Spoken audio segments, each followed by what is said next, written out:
A young man was on his way to the most important job interview of his life. It was the interview he had prayed for, the interview he had waited years for. Then, just minutes before he got there, he heard the cry of a pregnant woman who desperately needed help. What would you do if helping a stranger meant losing the one opportunity that could change your life forever? Stay with us as we uncover this emotional story and find out what happened next. Now, let's step into today's story. It was late afternoon that day in the city of Ikeja, in a poor, remote part of the city deep inside the ghetto, when a young man named Nnamdi walked down the busy path that led to his one-room apartment. His face showed complete exhaustion. His shirt was half unbuttoned and his tie was completely loosened. A file rested in his hand as he walked with his head lowered. He looked sad, very sad. It had been 2 years since he graduated from the university with a second-class upper degree, yet he still could not find a job. 2 years, 2 long years of submitting applications, 2 long years of attending interviews, 2 long years of hoping that the next opportunity would finally change his life. But nothing had changed. In fact, he was just returning from another interview. And once again, he had heard the same words he was tired of hearing. "We need someone with experience." "Sorry, sir." "We will get back to you, sir." As Nnamdi continued walking home, those words kept playing over and over in his mind. "We need someone with experience. We need someone with experience." He could not understand it. How was he supposed to gain experience when nobody was willing to give him a chance? By the time he reached his apartment, he felt completely defeated. He pushed open the old door and stepped inside. The room was small, very small. As he looked around, a deep feeling of frustration settled inside him.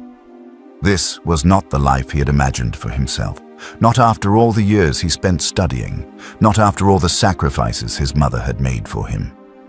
Slowly, he sat down on the small mattress on the floor. His eyes became wet. He tried to hold himself together, but it was getting harder every day. Again, he remembered the interviewer's voice. "We need someone with experience." Nnamdi lowered his head. For a moment, he simply sat there in silence. Then he reached into his pocket and brought out the little money he had left. He counted it carefully. The amount was painfully small. His stomach was already empty, but the money was not even enough for a proper meal. All he could afford was a small loaf of bread and a sachet of water. Nnamdi stared at the money for a few seconds. Then his thoughts drifted to his mother, the same woman who had worked on people's farms for years just to pay his school fees, the same woman who was still working hard to support him even after he had graduated. The thought broke his heart. At his age, he should have been the one taking care of her. Instead, she was still sending him money for upkeep.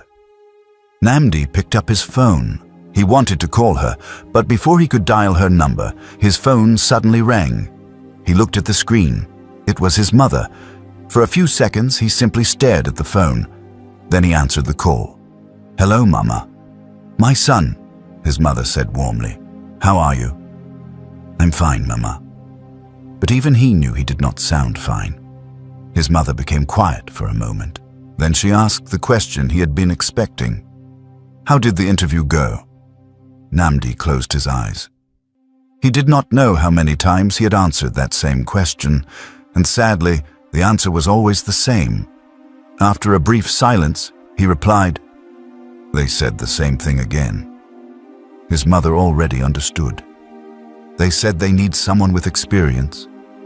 "Yes. And they said they will get back to you." A weak smile appeared on Nnamdi's face. "Yes, Mama." For a few moments, neither of them spoke. Then his mother said softly, "I'm sorry, my son." Nnamdi looked down at the floor. "Mama, I'm tired." His mother listened quietly. "I'm tired of depending on you." He paused. "You worked so hard to send me to school."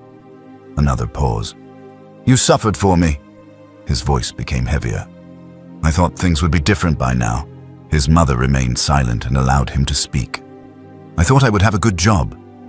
I thought I would be taking care of you, but look at me." He looked around the room. "I can't even take care of myself." His mother took a deep breath. "My son, don't speak like that." "But it's true, Mama." "No!" Her voice was gentle but firm. "You have not failed." Namdi did not respond. His mother continued. "Life does not always happen when we want it to happen. But 2 years is a long time. I know. Sometimes I feel like I'm disappointing you." The moment those words left his mouth, his mother quickly replied, "You have never disappointed me." Namdi remained silent. "You hear me?" "Yes, Mama. You have never disappointed me." Those words touched him deeply. His mother continued, "I know how hard you have tried. I know you are doing your best, and I know one day all this will pass." Namdi wished he had the same confidence. Then his mother said, "The man whose farm I recently worked on has not paid me yet." Namdi felt uncomfortable immediately. "But once he pays me, I will send you some money." His heart sank. He hated hearing those words, not because he did not appreciate her help, but because he knew how hard she worked for every penny she earned. "When will all this stop, Mama?" he asked quietly. "You deserve better." His mother understood exactly how much pain her son was carrying inside. Everything about his voice revealed it: the disappointment, the frustration, the hopelessness. "My son," she said softly, "everything will be all right." Namdi remained quiet. "I pray for you every day." Still, he listened. "And lately, I've been having good dreams." That caught his attention. "Good dreams?" "Yes." "What kind of dreams?" His mother laughed softly. "If I tell you now, you will start asking too many questions." For the first time that day, a small smile appeared on Namdi's face. "Mama, tell me." "No." "Mama, you will see for yourself." Namdi smiled again. Then his mother continued, "I believe something good is coming." "I hope so." "Not hope," she corrected him gently. "Believe." Namdi sat quietly. His mother continued, "Stay focused. Keep applying. Keep praying. And don't give up." After talking for a while longer, the call finally ended. Namdi lowered his phone and sat quietly. His mother's words remained in his mind. A short while later, he used the little money he had left to buy a loaf of bread and a sachet of water. When he returned to his room, he sat down on the mattress and thought deeply about everything his mother had said. Then he stretched his hand toward a bag beside him and brought out a sheet of paper. It was his prayer point paper. He unfolded it slowly. Several things were written on it, but one name immediately caught his attention: Jamari Oil and Gas. Namdi stared at the name. That company had always been his dream. Throughout his years at the university, he had imagined himself working there. It was one of the reasons he worked so hard and graduated with a second-class upper degree. He wanted a future there. He wanted a career there. He wanted a chance there. But despite submitting his CV many times, they had never contacted him, not once. Other companies called him for interviews, but the result was always the same. Some said they needed someone with experience. Others simply said they would get back to him. And by now, he already knew what those words meant. Namdi looked at the prayer point paper and let out a deep sigh. Then he bowed his head and began to pray. He prayed for an opportunity. He prayed for a breakthrough. Most of all, he prayed that one day he would work at Jamari Oil and Gas. After praying, he folded the paper and returned it to his bag. Then he ate his bread and drank his water. Soon, tiredness began to take over. He lay down on the mattress and slowly closed his eyes. But even as sleep came, worry remained in his heart. He had no idea what tomorrow would bring. He had no idea that his life was about to change, and he certainly had no idea that something had already been set in motion, something that would soon find its way to him. That night, Namdi slept with many questions in his heart, but the answers were closer than he imagined. Meanwhile, far away in another part of the same city, Everything looked very different. In a choice area stood a large and beautiful house. The compound was quiet. Inside the house, the atmosphere was calm and peaceful. Afuma, a heavily pregnant woman and the wife of Mr. Darrow, an oil rig engineer, sat comfortably on a couch in the living room, watching television. She was heavily pregnant. Her head rested gently on the shoulder of her husband, Mr. Darrow. The two of them sat close together, enjoying each other's company. It was a special night for them, not because they were celebrating anything, but because it was the last night they would spend together for the next 2 weeks. Mr. Darrow worked offshore. His work schedule was simple. 2 weeks at work, 2 weeks at home, and tomorrow morning he would be leaving again. Earlier that day, they had gone for a medical checkup. The doctor had examined Afuma and given them important news. According to the doctor, labor could begin at any time during that week or the following week. Since Mr. Darrow would be away during that period, the news had worried him a little. Of course, he trusted that everything would be fine, but this was their first child. Naturally, he wanted to be around. Because of that, they had already made plans. Afuma's younger sister would come and stay with her while he was away. That way, she would not be alone if labor started unexpectedly. For a few moments, neither of them spoke. The television continued playing in front of them, but their minds were somewhere else. Mr. Darrow looked at his wife. Then he looked at her stomach. A small smile appeared on his face. In a matter of days, their lives would change forever. Soon, they would become parents. The thought filled him with happiness. After a brief silence, he spoke. "Sweetheart." "Yes," she replied softly. Mr. Darrow looked at her for a moment. "You know something? What is it?" "I think I'm the luckiest man in the world."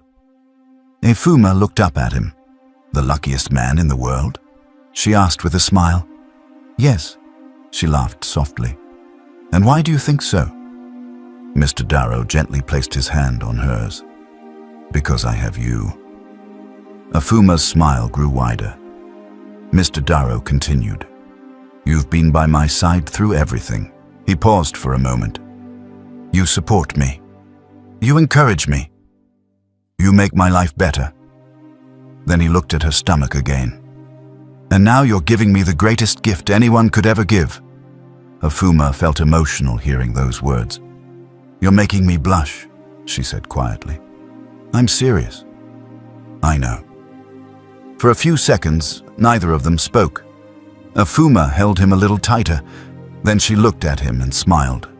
"If we're being honest, I think I'm actually the luckiest person in this room." Mr. Darrow smiled. "Oh, really?" "Yes." "And why is that?" Afuma answered immediately. "Because I have you." Mr. Darrow laughed softly. Afuma continued. "You've taken care of me. You've been patient with me. You've supported me. And you've loved me every single day." She paused. Then she added quietly, "I love you very much." A warm smile appeared on Mr. Darrow's face. "I love you too, sweetheart." For a moment, the room became quiet again. Both of them simply enjoyed being together. Neither of them knew what the future would bring. Neither of them knew how quickly life could change. After a short silence, Mr. Darrow remembered something important. "Oh, by the way." Afuma looked at him. "What is it?" "I booked your sister's flight ticket." Afuma immediately understood what he was talking about. "Really?" "Yes." "Thank you." Mr. Darrow smiled. "I actually wanted her to come tomorrow." Afuma looked at him. But she still has her final examination paper in 2 days." Afuma sighed. "That's true. So I couldn't ask her to miss it." "I understand." Mr. Darrow continued. "Her flight is booked for 3 days from now." Afuma thought about it for a moment. Then she said, "That's okay." "Are you sure?" "Yes." 3 days will pass quickly." Mr. Darrow looked at her carefully. "You'll be all right until then." Afuma smiled. "I'll be fine." You promise? Yes.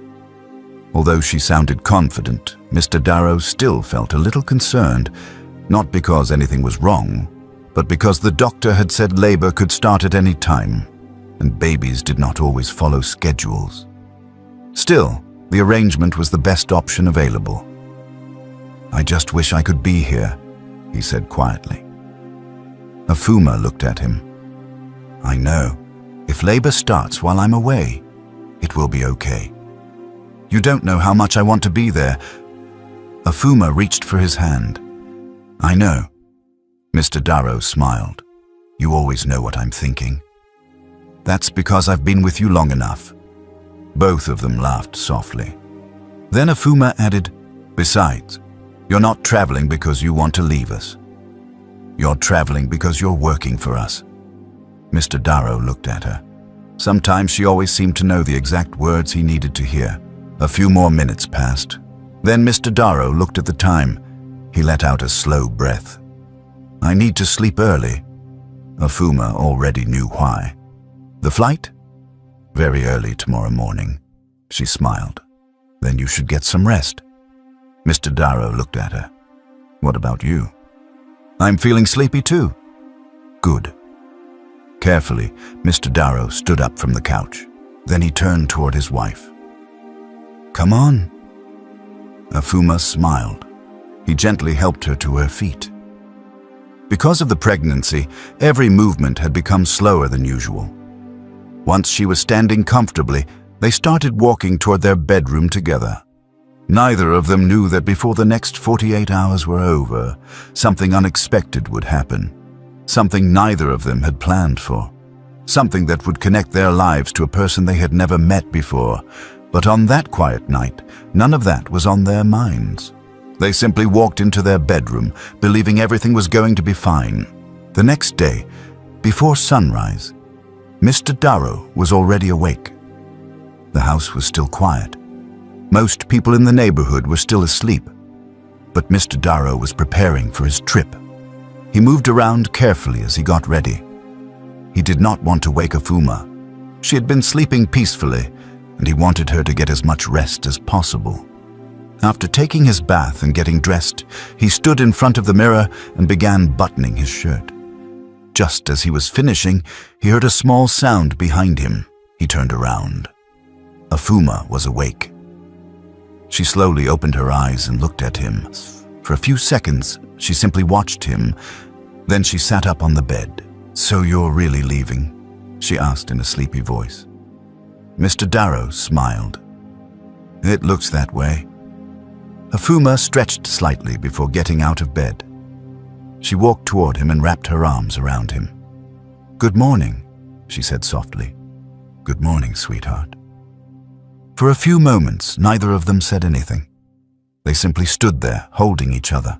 Then Afuma pulled back slightly and looked at his shirt. You missed one. Mr. Darrow looked down. Missed what?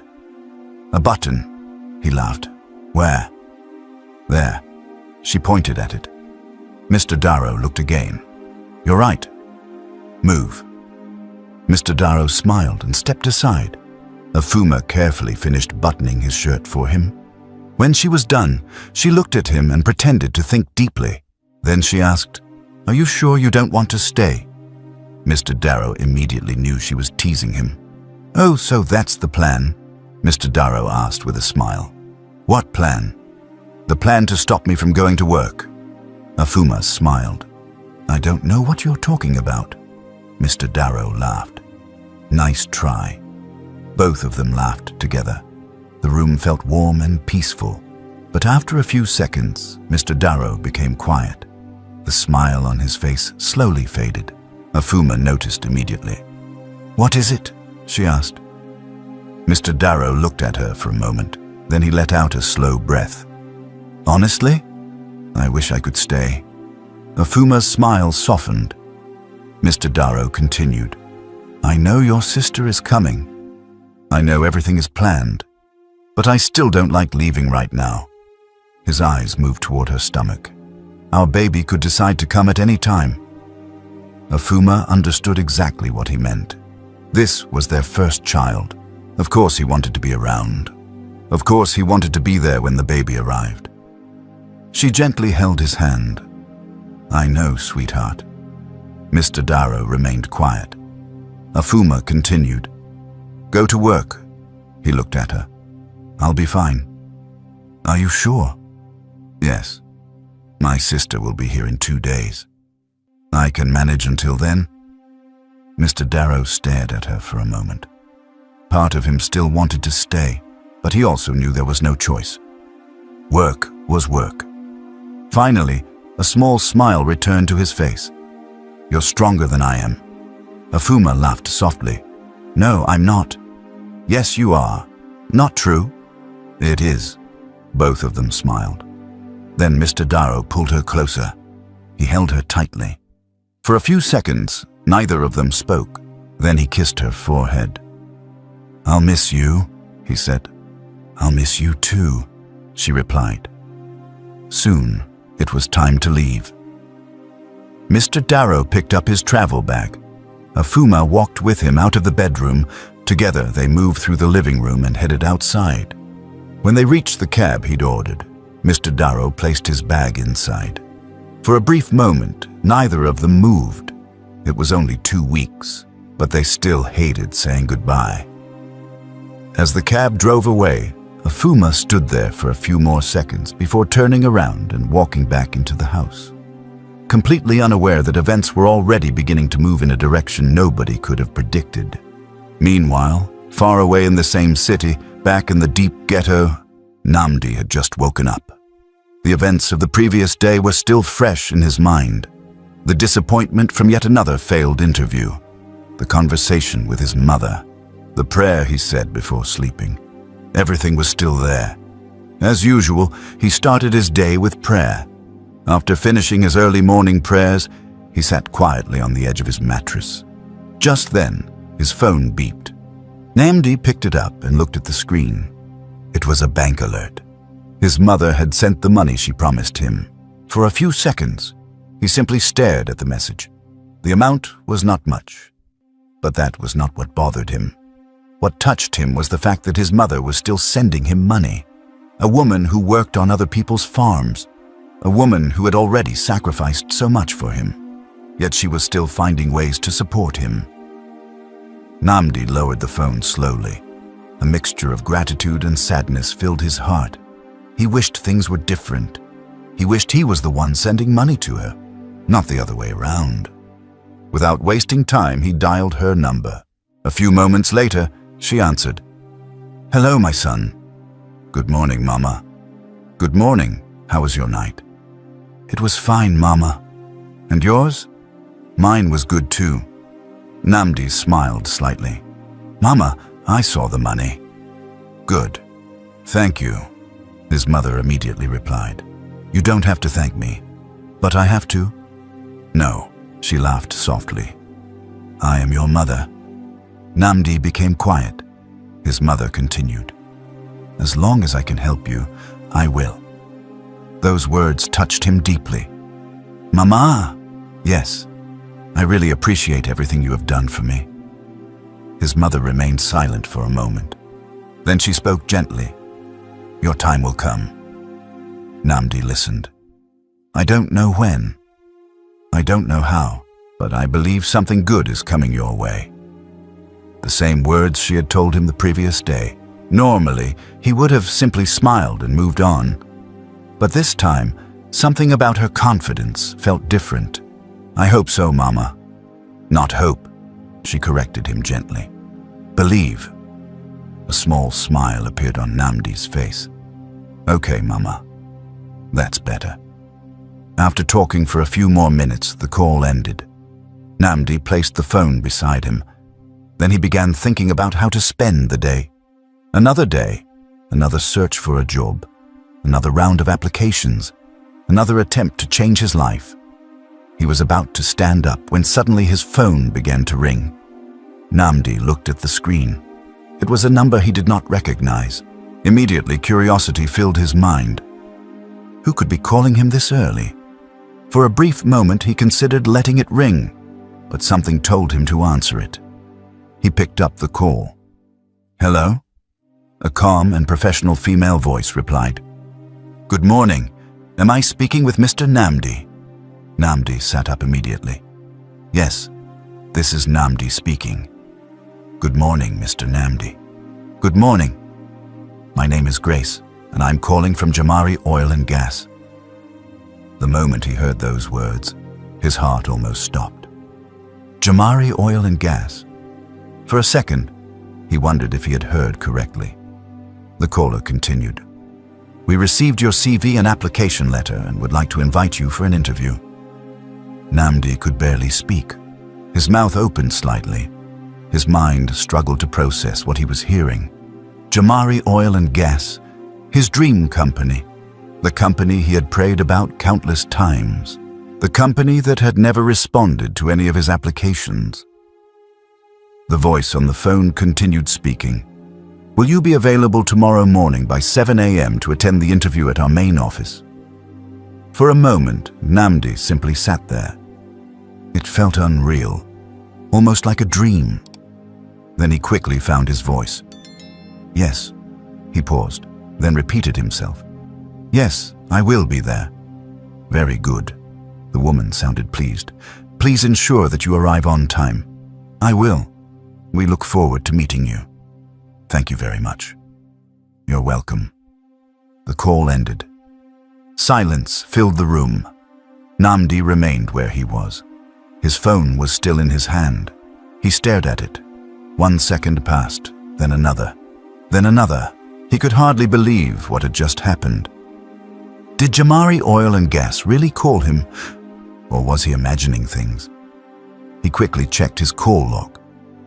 The number was there. The call was real. This was not a dream.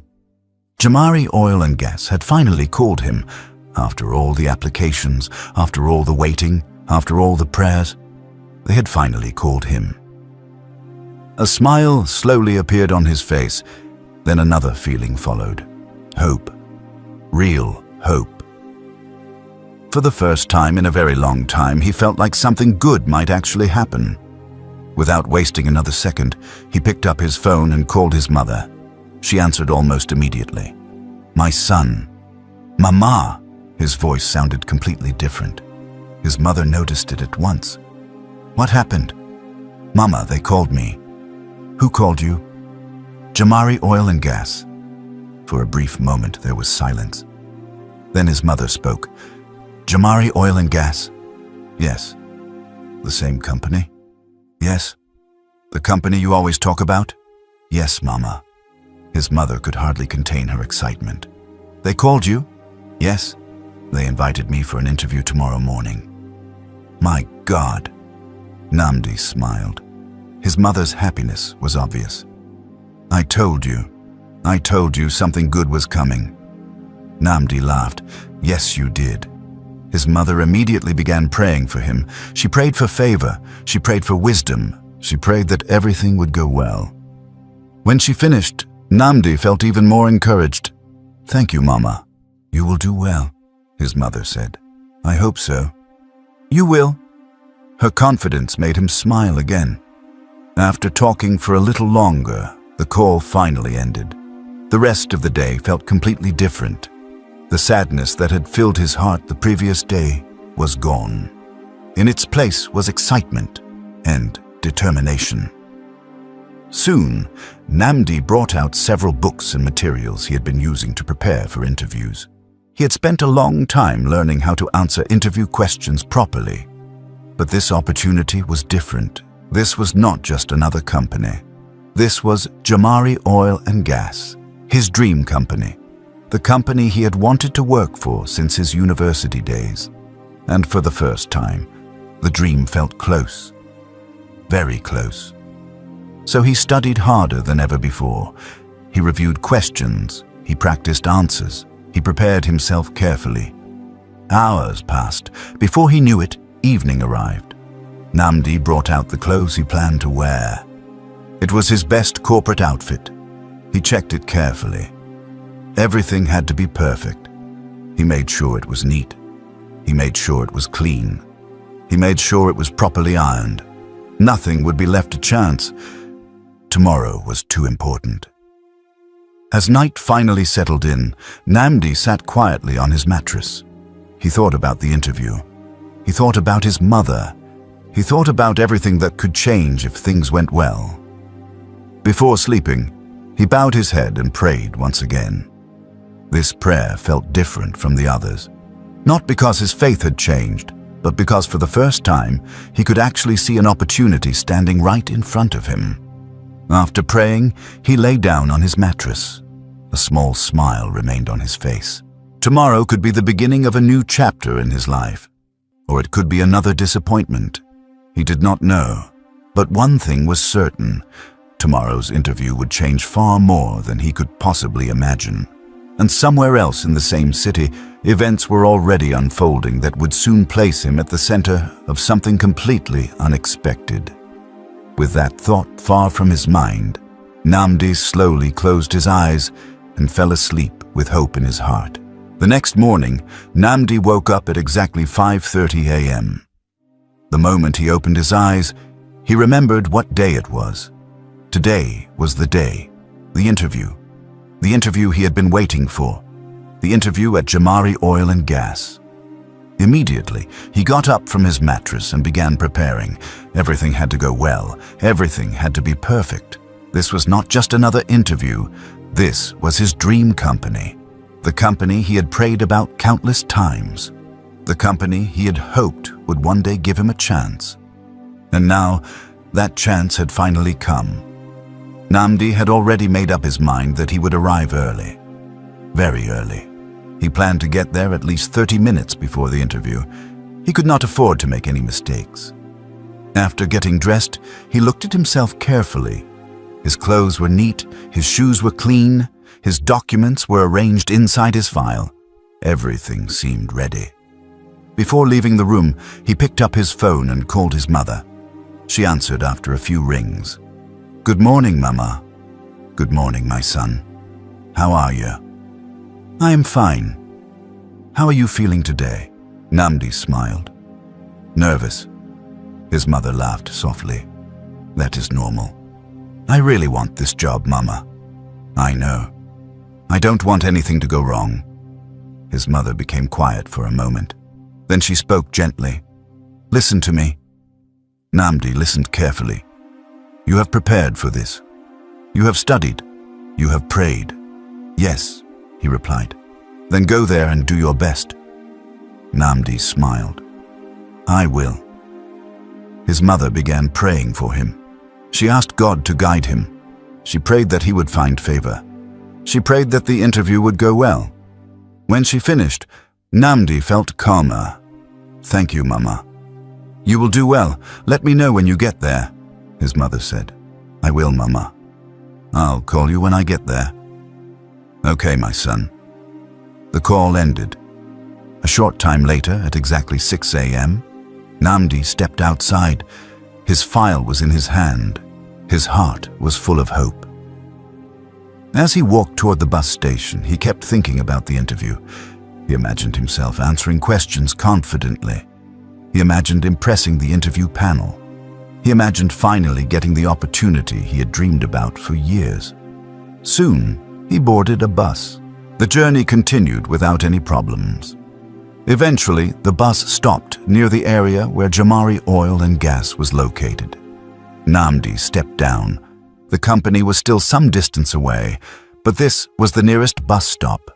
Ahead of him was a beautiful neighborhood. Large companies stood beside elegant houses.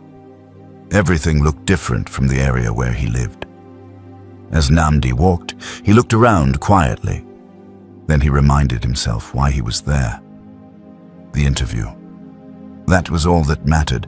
Even so, he could feel nervousness growing inside him. Every few minutes, he took a deep breath. He wanted to stay calm. He wanted to stay focused. After walking for some time, he noticed a quieter street ahead. It looked like a shortcut.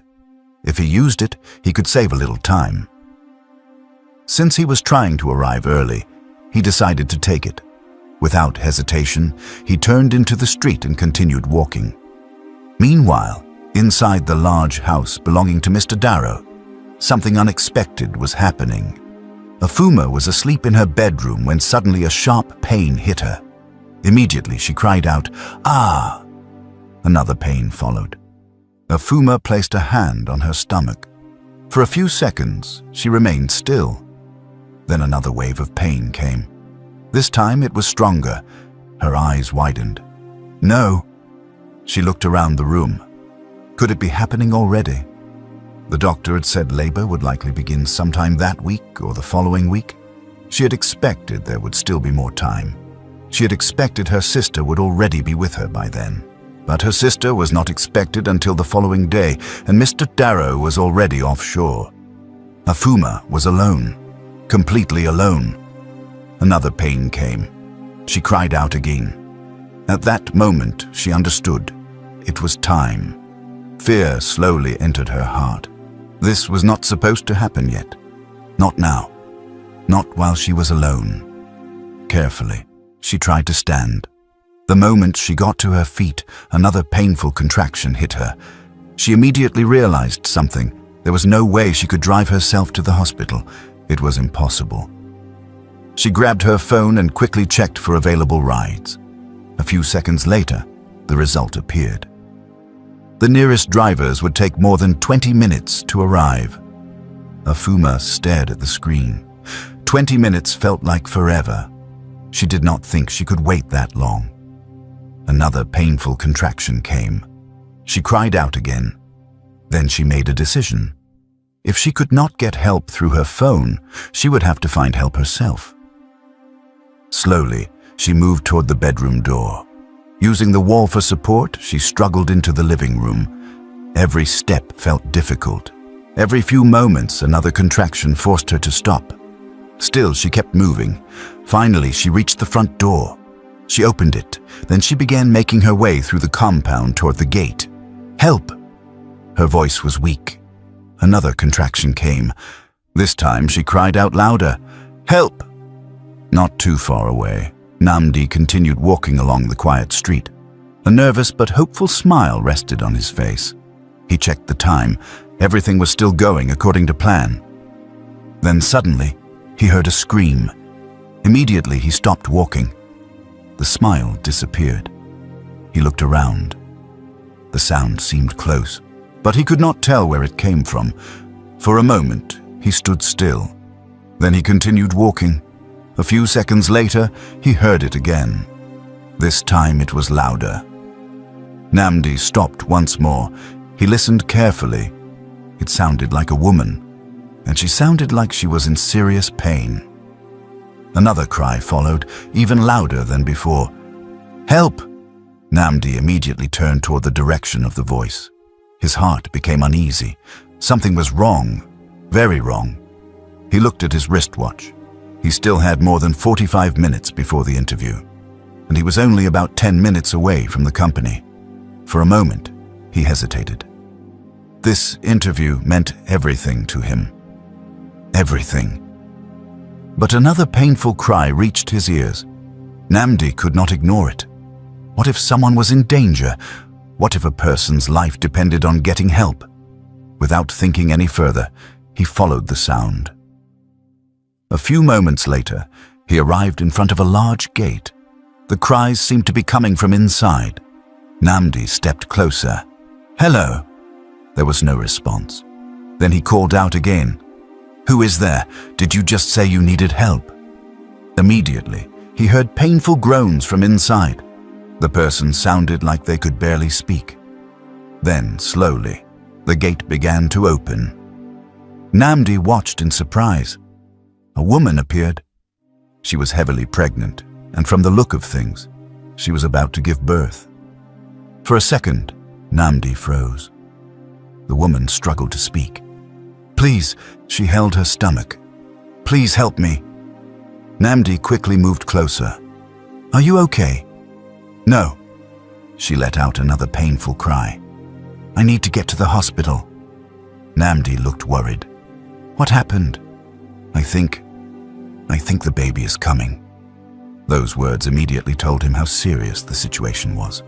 The woman took another painful breath. "My name is Afuma." Namdi introduced himself. "I'm Namdi." "Please, Namdi, Her voice trembled with pain. "Please help me." Namdi looked at his wristwatch again. The interview. The thought immediately returned. If he got involved now, he could be delayed. If he was delayed, he could miss the interview. And this was not just any interview. This was Jamari Oil and Gas, his dream company, the opportunity he had prayed for. For a moment, he felt trapped between two difficult choices. He told the woman about the interview he was going for, how important it was to him. Then Afuma spoke again. "Please." Tears had started gathering in her eyes. "You won't be late." Namdi remained silent. "I promise." Another contraction interrupted her words. She cried out painfully. Then she looked at him again. Then she asked, "Can you drive?" "Yes." "Please drive me to the hospital." Before Namdi could answer, his phone suddenly began to ring. He looked at the screen. It was his mother. Immediately, he remembered something. Earlier that morning, he had promised to call her when he arrived at the company. Looking at the time, she probably believed he should be there already. He answered, "Hello, Mama." "My son, have you arrived?" "Not yet." "Not yet?" "Something happened." His mother immediately became concerned. "What happened?" Namdi quickly explained everything. He told her about the screams. He told her about the pregnant woman. He told her that she needed urgent help getting to the hospital. As he spoke, Afuma's painful groans could still be heard in the background. His mother listened carefully. The moment she understood the situation, she felt sorry for the woman. "My son." "Yes, Mama. You have to help her." Namdi looked at Afuma. She was struggling badly. "But my interview..." His mother interrupted him gently. "If the job is truly meant for you, they will wait for you." Namdi became quiet. Those words settled deep inside his heart. Again, he looked at Afuma. She was clearly suffering, and she was alone, completely alone. At that moment, he knew what he had to do. He took a deep breath. Then he looked at her. "Where are the car keys?" Relief immediately appeared on Afuma's face. "The front door is open." She pointed toward the house. "The keys are on the center table in the living room." The moment she finished speaking, Namdi hurried into the house. His file was still in his hand. Within seconds, he found the keys exactly where she had said. In his hurry, he placed his file on one of the chairs in the living room. His mind was completely focused on rushing Afuma to the hospital. He grabbed the keys and rushed back outside. Then he carefully helped Afuma into the car. A few moments later, he got behind the wheel. "Which hospital?" he asked. Afuma quickly gave him directions from the back seat.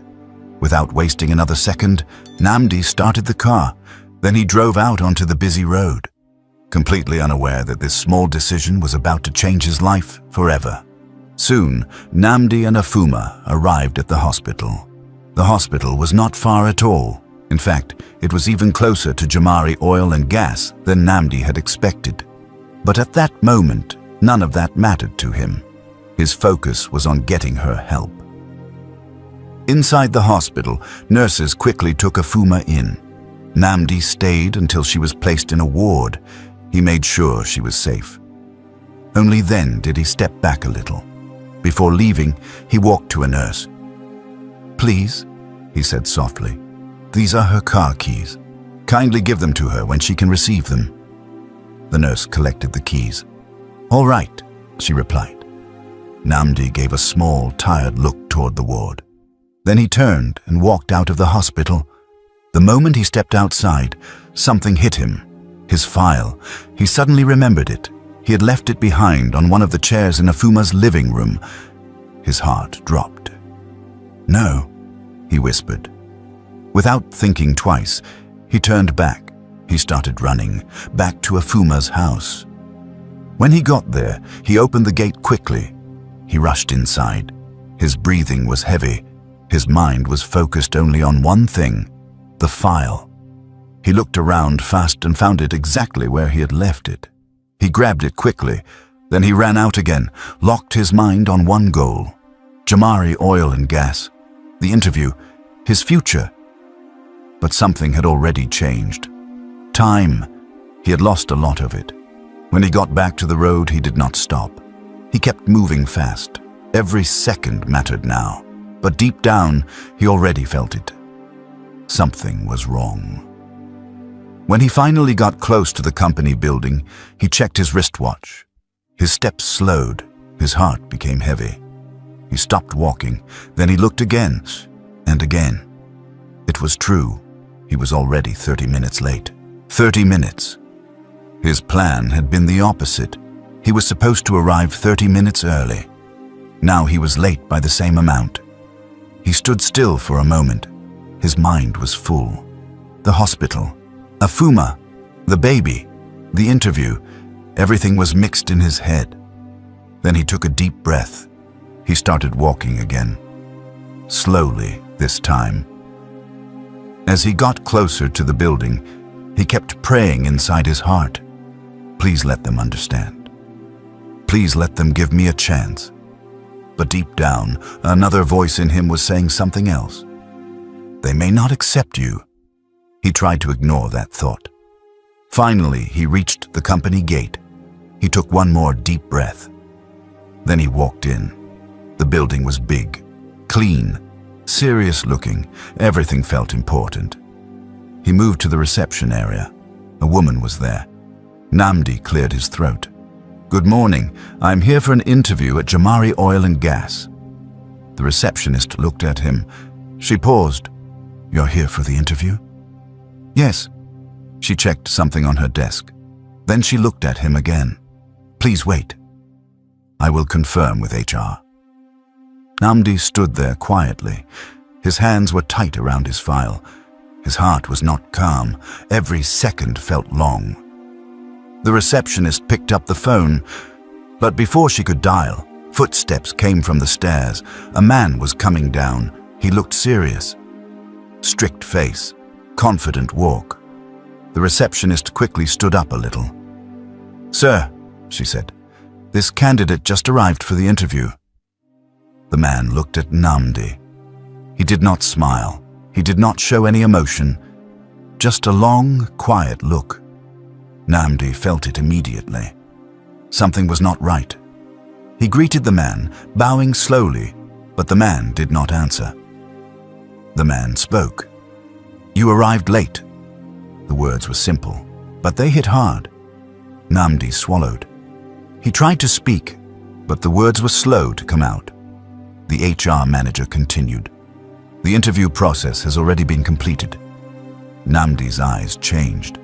For a second, he thought he heard wrongly. The man spoke again. We have already chosen the candidate we want. Silence. That was all Namdi heard after that. Silence inside his head. The receptionist looked away. Namdi stood still. No words came out of his mouth. The HR manager turned slightly.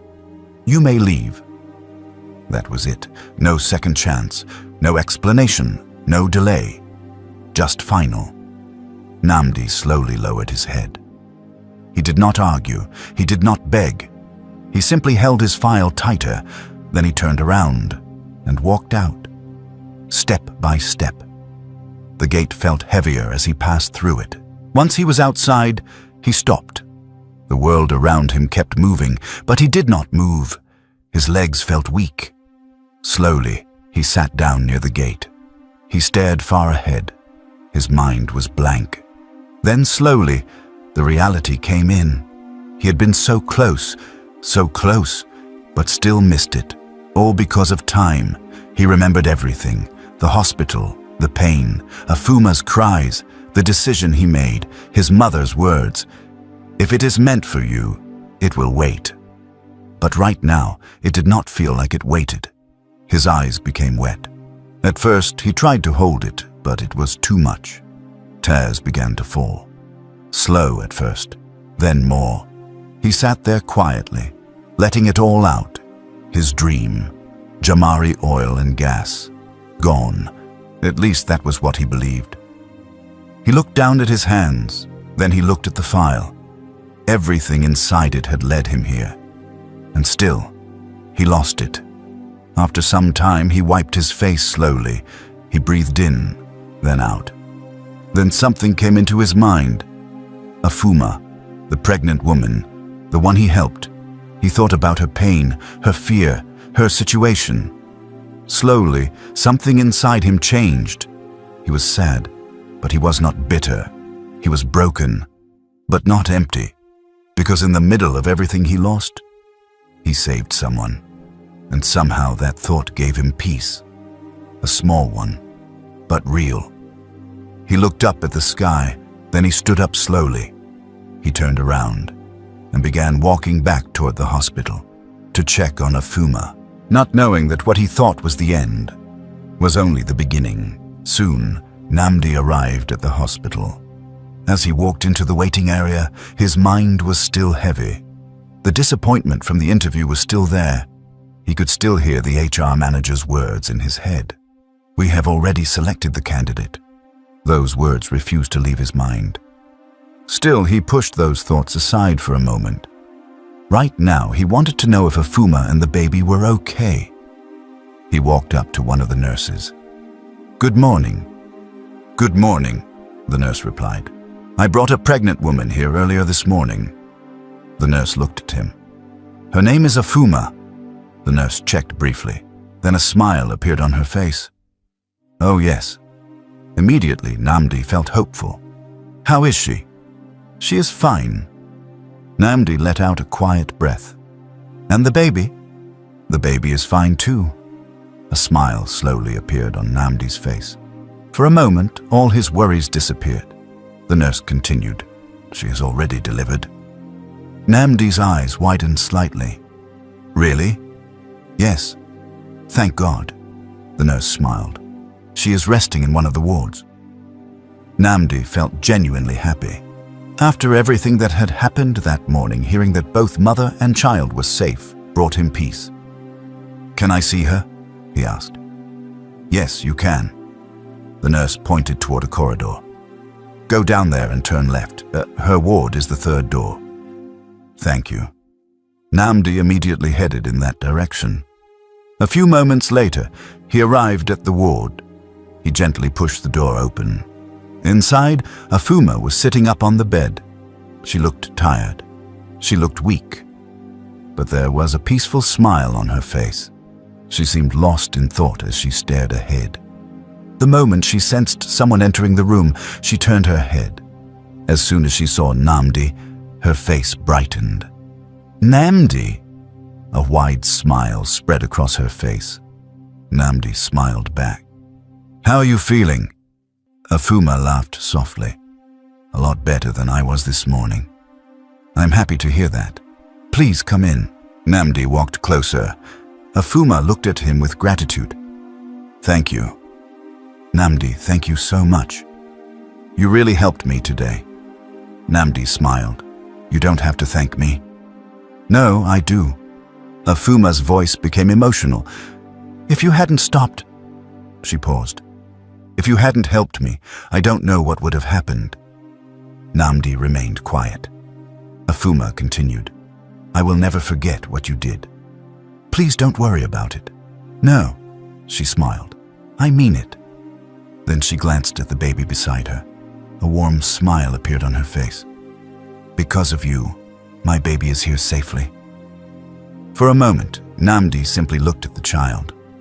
Seeing the baby made him feel strangely happy. Afuma suddenly remembered something. "Oh, what is it?" Namdi asked. "I just finished talking to my husband."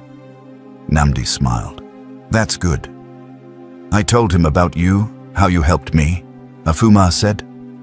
"I can imagine," Namdi said with a smile. Afuma picked up her phone. "He would have loved to speak with you personally." She unlocked the phone. "I can call him." She looked at the screen. Then she checked the time. A few seconds later, she lowered the phone again. "No. He is probably busy at work by now." Namdi understood. "That's okay.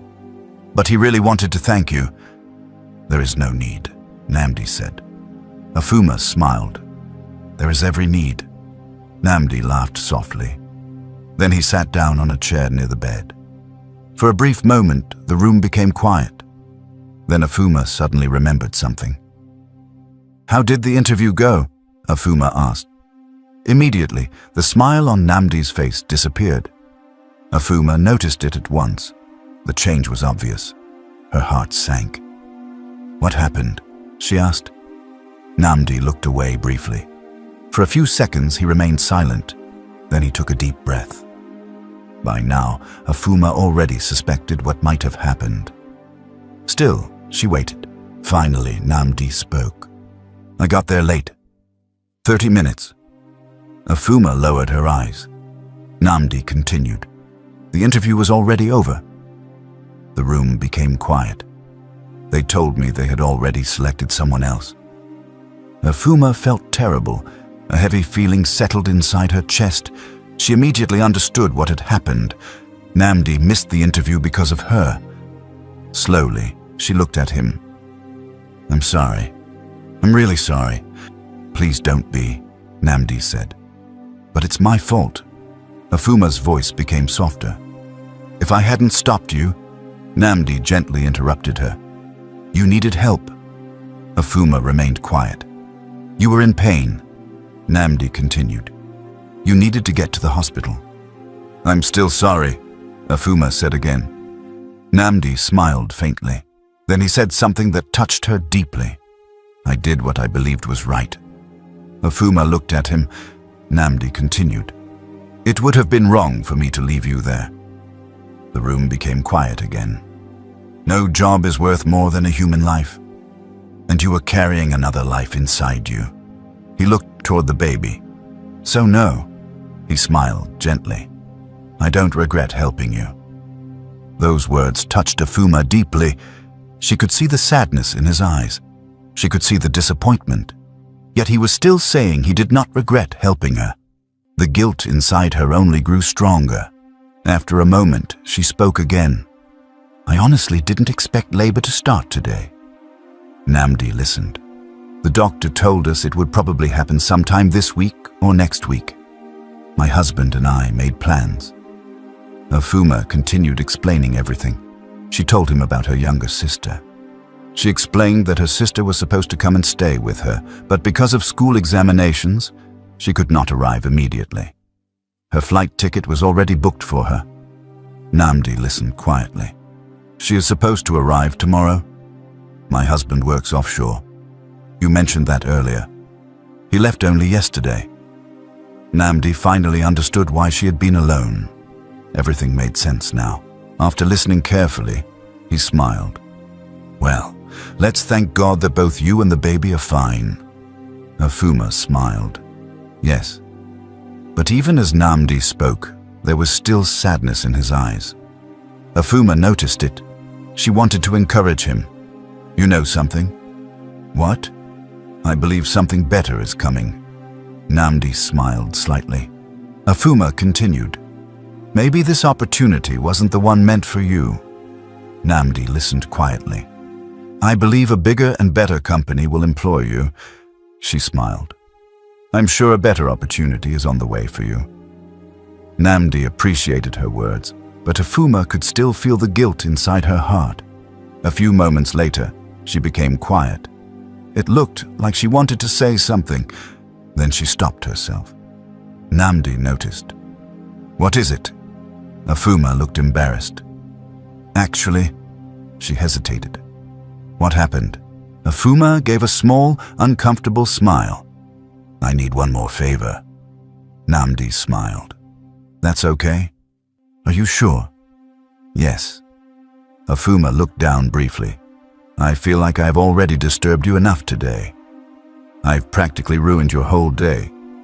Namdi smiled. "What do you need?" Afuma took a breath.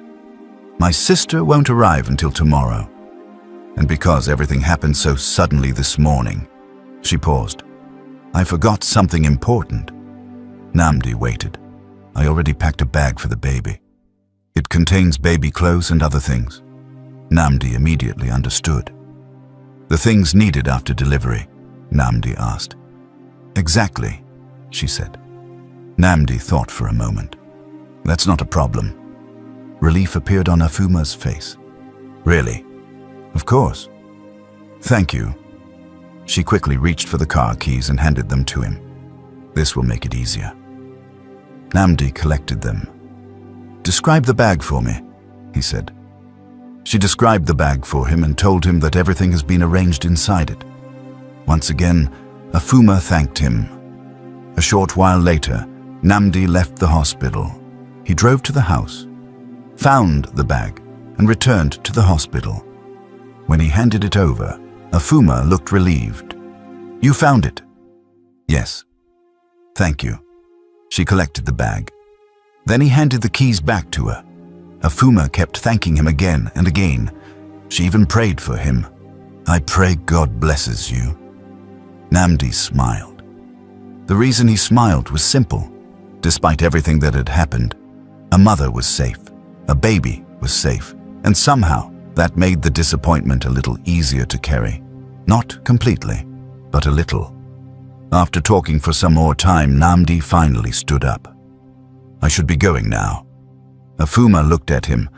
Before he could leave, she reached for his hand. Namdi stopped. Afuma looked directly at him. Thank you.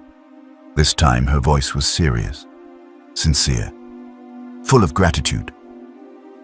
Everything will be all right very soon. Namdi looked at her for a moment. Then he smiled. I hope so. It will. For some reason, her words stayed in his mind. After saying goodbye, Namdi turned and walked out of the ward, completely unaware that the story of his missed interview was not over yet. In fact, unknown to him, events had already been set in motion that would soon change everything. Soon, Namdi arrived home. He opened the door and stepped into his room. The moment he entered, the silence greeted him. Slowly, he closed the door behind him. Then he walked to his mattress and sat down. For a few moments, he simply sat there. His file was still in his hand. His shoulders felt heavy. His body felt tired. It had been a long day, a very long day. That morning had started with so much hope. Now, everything felt different. The interview was gone. The opportunity was gone. And no matter how hard he tried, he could not stop thinking about it. Slowly, he lowered his head. His eyes began to fill with tears. The reality was finally sinking in. Jamari Oil and Gas, the company he had dreamed about for years, the company whose name he had written on his prayer point sheet, the company that had motivated him to study hard in school, the company he had imagined himself working for countless times. Now it seemed farther away than ever. Namdi sat quietly. He was not angry with anyone. Not with Afuma, not with the HR manager, not even with himself. He was simply hurt. Hurt by the situation. Hurt by how close he had come, and hurt by how quickly everything had disappeared. After sitting quietly for some time, he slowly reached for his bag. He opened it. Then he brought out the sheet of paper that contained his prayer points. His eyes immediately found the name written on it. Jamari Oil and Gas. For a moment, he just stared at the words. The memories came flooding back. The applications he had submitted. The countless times he had checked his phone hoping for a call. The prayers. The waiting. The hope. And finally, the interview invitation. Only for everything to end the way it did. The tears he had been trying to control finally escaped. One after another, they rolled down his face. Namdi lowered the paper slightly. Then he looked upward. His voice was weak. God. He paused. More tears filled his eyes. God, this is the time I need you the most. His voice trembled. I don't understand why things happen this way. He wiped his face. Then he continued. If you truly have something bigger and better for me. He paused again. This is the time I need it the most. The room became quiet again. For several moments, Namdi remained where he was. Just him, his tears, and his prayers. Eventually, he began calming down. Slowly, he wiped his face. Then he folded the prayer point sheet and placed it beside him. A few moments later, he picked up his phone. There was one person he wanted to speak to, his mother. He dialed her number and waited. After a few rings, she answered. "Hello, my son." Namdi managed a weak smile. "Hello, Mama." His mother immediately noticed something in his voice. But before asking about the interview, she asked something else. "How is the pregnant woman?" Namdi leaned back slightly. "She is fine now. Thank God." "She delivered safely?" His mother sounded relieved. "And the baby?"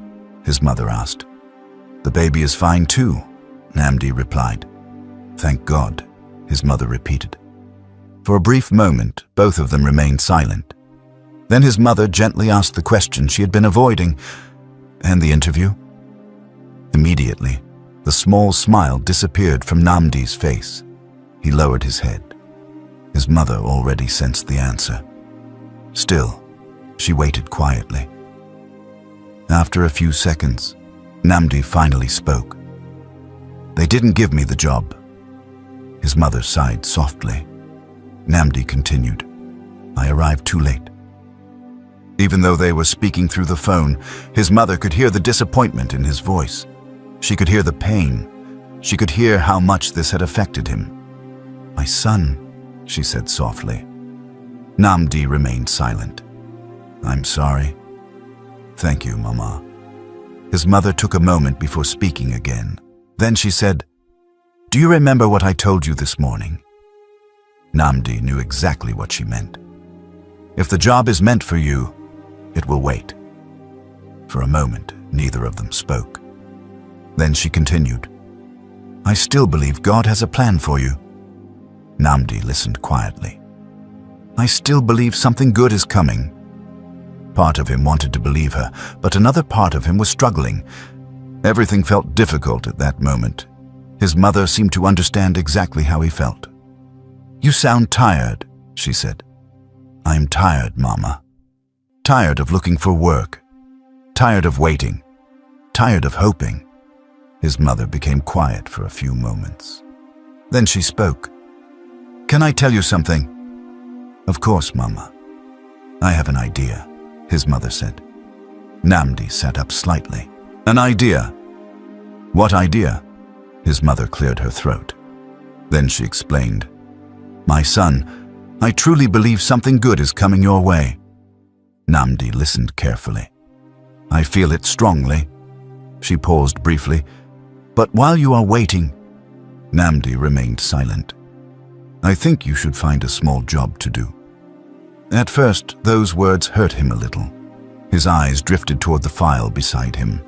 For years, he had imagined himself working in an office, a professional job, a job that matched everything he studied in school, not just any job. His mother seemed to understand what was going through his mind. She quickly continued, "I'm not saying you should stop applying for jobs." "I know, Mama. I'm only saying that you need something that can help you support yourself for now." Namdi listened quietly. His mother continued, "You cannot sit and wait every day. You need something that can help you survive while you keep searching." For a moment, Namdi thought deeply about her words. The more he thought about them, the more he realized she was right. The truth was simple. He still needed to eat. He still needed to pay for things, and he could not continue depending completely on his mother forever, especially not after everything she had already sacrificed for him. Finally, he spoke. "I think you're right." His mother smiled on the other end of the call. "I know it may not be what you want right now," his mother said. "No, but it will help." Namdi took a deep breath. Then he said, "Okay, Mama. I'll find something to do while I continue searching." His mother sounded happy. "Good. At least it will keep me busy," he said again. "Exactly," his mother said. For the first time during the conversation, there was a little hope in her voice. And strangely, a little hope in Namdi's as well. After talking for a while longer, the call finally ended. Namdi placed the phone beside him. Then he leaned back against the wall. His life was not where he wanted it to be, not even close. But at least he now had a plan. Tomorrow he would begin looking for something he could do to support himself. What Namdi did not know was that while he was making that decision inside his small room, far away, events were already unfolding that would soon connect him to Afama and her family once again. And when that happened, everything would begin to change. Back at the hospital, Afuma sat on the hospital bed. The room was quiet. It was late in the evening. Afuma looked around slowly. Her body was tired, but her heart felt calm. She was safe. Her baby was safe. That alone meant everything to her.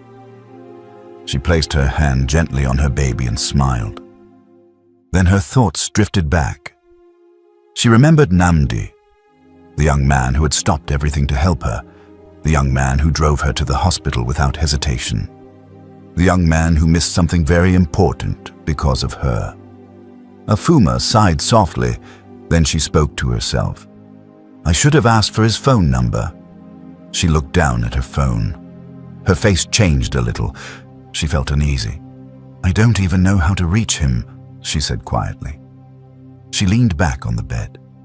I would have loved to thank him properly. She paused. And my husband too. He would have wanted to speak to him. She looked toward the door, as if hoping Namdi might still walk in. But the room stayed quiet. A few seconds later, her phone rang. She quickly picked it up. She looked at the screen. It was her husband, Mr. Darrow. Afuma's face softened immediately. She answered the call. Hello, my love, Afuma said softly. Mr. Darrow's voice came through the phone. Hello, my darling. How are you doing now? He asked. Afuma smiled a little. I am much better now, she replied. Mr. Darrow spoke again. I've been thinking about you all day. How is the baby? Afuma placed her hand gently on the baby. The baby is fine, she said. Mr. Darrow sounded relieved. Thank God. There was a short silence. Then Mr. Darrow asked something else. Did the young man come back to check on you? Afuma paused. Her smile slowly faded. She answered honestly. Yes, he came back at around 10 a.m. Mr. Darrow became quiet. Afuma continued speaking. I forgot to take his phone number. There was a slight sadness in her voice.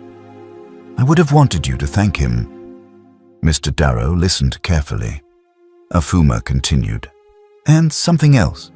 Her voice dropped. He lost a very important job opportunity because of me. Mr. Darrow became serious. I feel really bad about it, she said softly.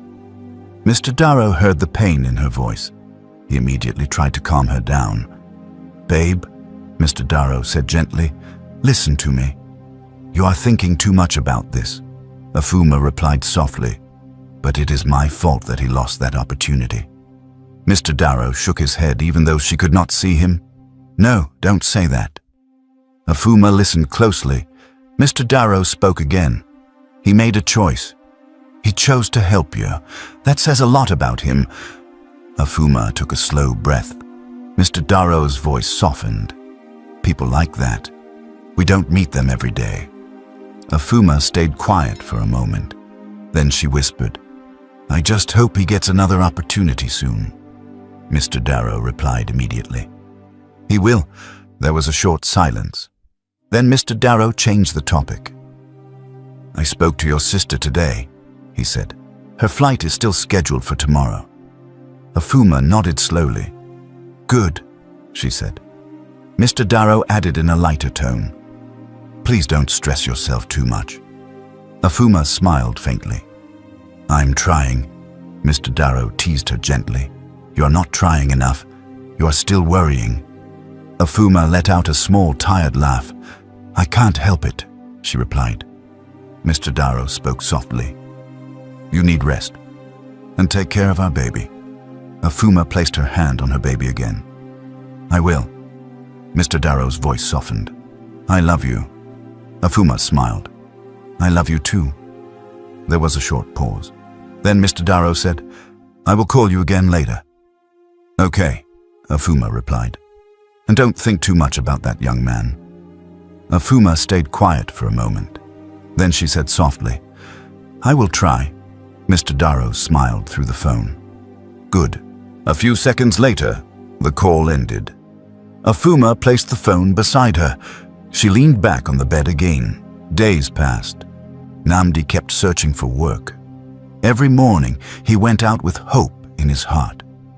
Then one day, he got a job. It was not the job he had dreamed of, but it was work. He got a job as a supermarket attendant. The moment he was employed, he accepted it with full gratitude. That same day, he started work. From morning till evening, he stayed focused. He came early every day. He worked hard without complaint. Even though it was not his dream job, he treated it with utmost importance. He greeted customers with respect. He arranged goods carefully. He cleaned shelves. He listened to instructions and followed them quickly. His manager noticed his seriousness. At the end of each day, when the supermarket closed, Nnamdi did not go home immediately. He would sit somewhere quiet outside. Then he would bring out his CVs, arrange them properly, and submit them to some companies.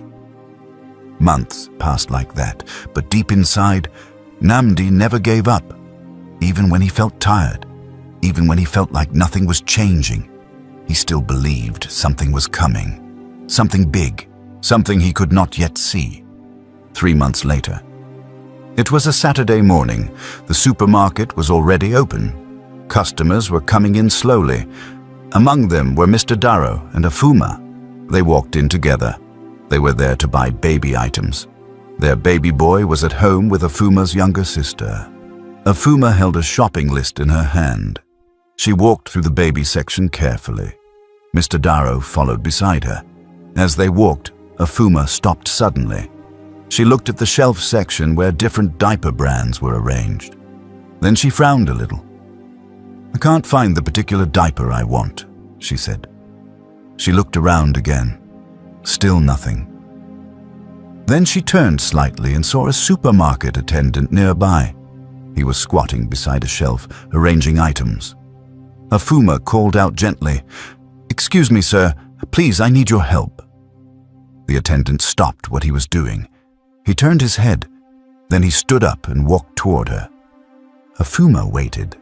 The closer he came, the more she looked at him carefully. Something about his face felt familiar. She tilted her head slightly. The attendant also looked at her properly now. For a few seconds, both of them just stared. Then something clicked in her mind. Her eyes widened slightly. She spoke softly. "Nnamdi." "Right." The young man paused. Then he replied, "Yes." At first, he also felt something familiar, but he was not fully sure yet. Then he looked at her properly again, and suddenly, everything came back. His eyes opened wider. His voice changed with surprise. "Oh my God, it's you, Mrs. Afuma." A bright smile appeared on his face. "I almost didn't recognize you." Afuma smiled too. "Yes, it's me." Nnamdi quickly looked around. Then he asked, "How is the baby?" "He is fine," she said with a smile. "He's at home with my sister." Nnamdi smiled in relief. "That is good to hear." Just then, Mr. Darrow walked closer. He noticed their reaction and became curious. "Wait," he said. "What's going on here?" Afuma immediately turned to him. She held his hand gently. "Darling," she said, "this is Nnamdi." Mr. Darrow looked at Nnamdi carefully. Afuma continued speaking. "He is the young man who helped me the day I went into labor." Mr. Darrow's expression changed. Afuma continued. "He was the one who took me to the hospital. The same one who missed his interview because of me." Silence followed. For a moment, Mr. Darrow just looked at Nnamdi. Then he stepped forward. He stretched out his hand. "Nnamdi," he said firmly. "Thank you." Nnamdi shook his hand respectfully. "Sir, please don't mention it," Nnamdi said. "I only did what I had to do." Mr. Darrow held his hand a little longer. "No," he said. "You did something not everyone would do." He looked serious. "And I am grateful." Afuma watched quietly, her eyes slightly emotional. Mr. Darrow then spoke again. "I have been hoping to meet you." Namdi looked surprised. "Me?" "Yes," Mr. Darrow replied, "so I can thank you properly." Namdi lowered his head a little. "Thank you, sir." Mr. Darrow smiled slightly. Then he asked, "Are you free tomorrow evening?" Namdi looked up. "Yes, sir," Mr. Darrow continued. "Can you come to our house for dinner?" Namdi paused. For a moment, he was not sure what to say. Then he replied, "Yes, sir, I will come." A small smile appeared on Mr. Darrow's face. "Good." Afuma also smiled warmly. "Please come," she added. "I will," Namdi said. Then Afuma remembered something. "Oh," she said quickly, "I actually called you for help." Namdi turned to her. "What do you need?" Afuma pointed toward the baby section. "I'm looking for a specific diaper," she said, mentioning the brand's name. Namdi immediately relaxed. "Oh, I know it." He walked a few steps and pointed. "It is right over there." Afuma followed his direction, and she smiled. "Yes, that is it." "Thank you." Then she looked at him again. "Before you go?" Namdi turned. Afuma said softly, "Can I have your number this time in case anything comes up?" Namdi smiled. "Of course." He took out his phone. They exchanged numbers. Afuma saved his contact carefully this time. "Now I won't forget," she said. Namdi smiled. "I hope not," he replied. Afuma laughed softly. Then she waved. "Take care, Namdi." "You too, madam," he replied. Mr. Darrow nodded once. "See you tomorrow," he said. "Yes, sir." Then they walked away together. As they continued shopping, Namdi went back to his work, but this time, something was different. He was still working in the same place, but deep inside, something had started to shift, and none of them knew. The next day evening, as promised, Namdi visited Mr. Darrow's house for dinner. When he arrived at the gate, he took a moment to look around. The house was just as beautiful as he remembered. It brought back memories of the day he had rushed into the house looking for the car keys while Afuma was in labor. Back then, everything had happened so fast. Today was different. Today, he was a guest. A few moments later, he was at the door. He knocked. The door opened. Afuma welcomed him warmly. "Namdi, welcome," Afuma said with a smile. "Thank you, Ma," Namdi replied. "Please come in." As Namdi stepped inside, Mr. Darrow walked into the living room. The moment he saw him, he stretched out his hand. "Namdi, it's good to see you again," Mr. Darrow said. "It's good to see you too, sir," Namdi replied. Mr. Darrow smiled. "You're welcome to our home." "Thank you very much, sir," Namdi replied. They made him feel comfortable immediately. Not long after, Afuma's younger sister brought the baby into the living room. Afuma carried him proudly. "This is the little man you helped save," Afuma said with a smile. Namdi looked at the baby and smiled. The child was sleeping peacefully. For a brief moment, Namdi forgot all his personal struggles. Seeing the baby made him happy. "He is beautiful," Namdi said. "Thank you," Afuma replied. Soon, dinner was ready. Everyone moved to the dining table. As they ate, they talked about different things. The atmosphere was relaxed. It felt almost as though they had known one another for much longer than a few months.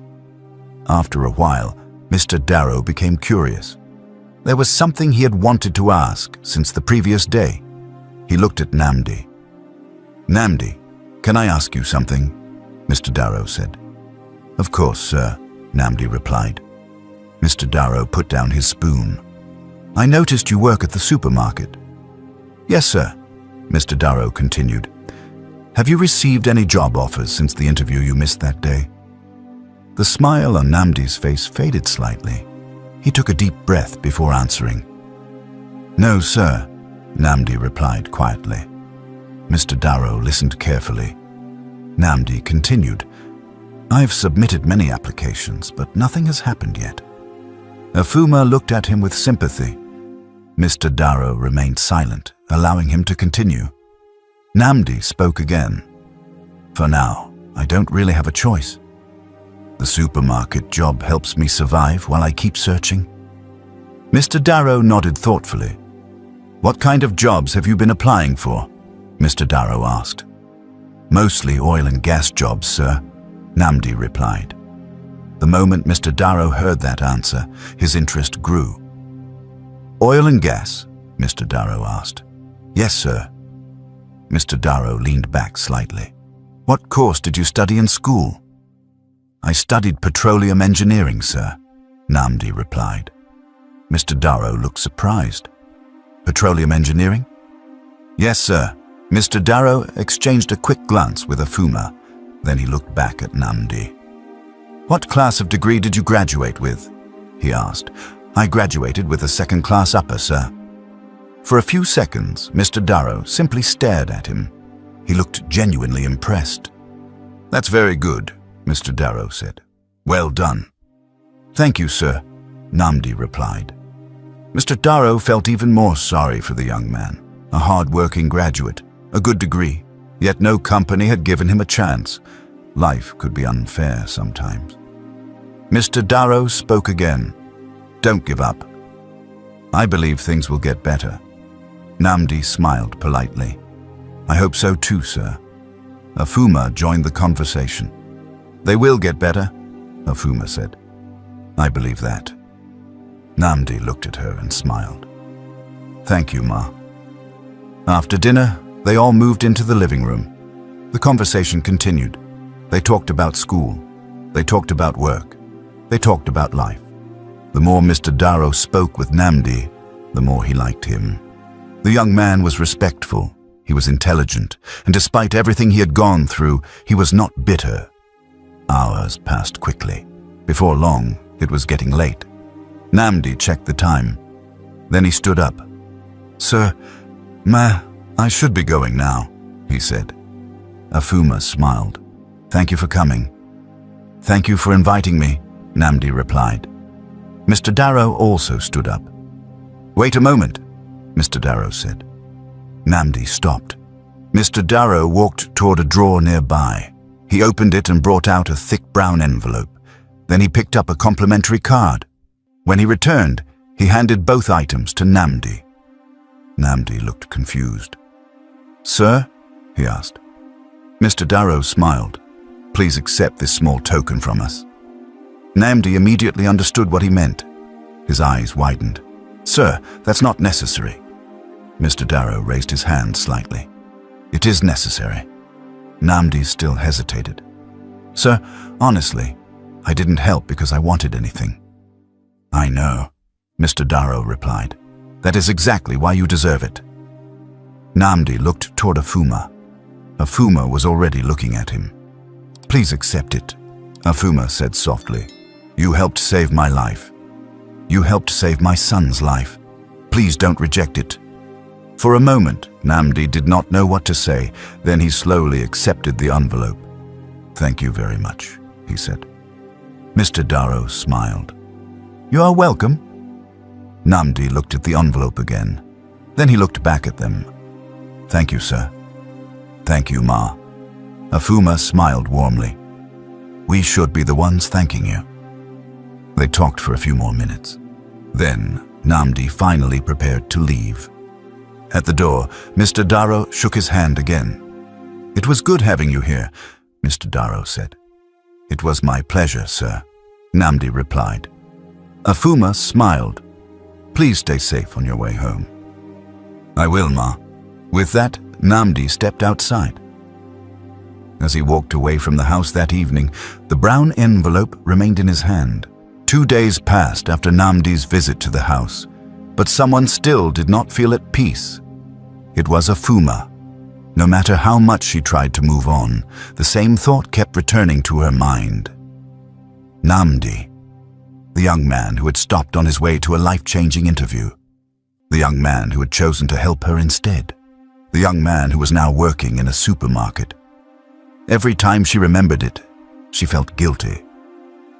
That night, Afuma lay on the bed staring at the ceiling. The room was quiet. Beside her, Mr. Darrow was already asleep.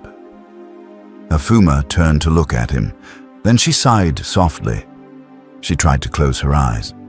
A few minutes later, she opened them again. The thought would not leave her.